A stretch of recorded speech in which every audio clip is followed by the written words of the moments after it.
Hey guys, here we are at Indianapolis Motor Speedway. It's an awesome weekend. This racetrack, so much history, so much heritage. It's fun to be here. There's nothing like the Brickyard. I mean, every time I come here, it reminds me just how special this racetrack is. It's amazing, the history, the pageantry, and just the awesomeness. I mean, the place is like its own city. It has a golf course. The place is great, puts on great racing. All right, so let's talk about some odds. Let's talk about who has a shot. So one of the ones I find interesting, Daniel Suarez, 60-1, showing 60-1.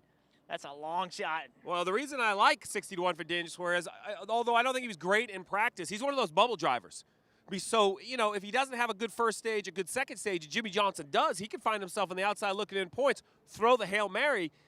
You've seen Hail Marys win games, so if that Hail Mary hits and you're in there at 60-1, it's hit for you, so I like him for a long shot. Okay, another guy trying to make the playoffs, Clint Bowyer, 40-1. So my concern with Clint Bowyer is that I think they're going to points race their way in. I'm not sure they're willing to gamble. For some reason, I like Daniel better at 60-1. So if you could get, let's say, William Byron at 40-1, how do you feel about that? I'm in with all 2 feet. I'm totally in. I had William Byron as my guy at Darlington, and he had a race-winning car that had a bad pit stop, got behind, got in a wreck.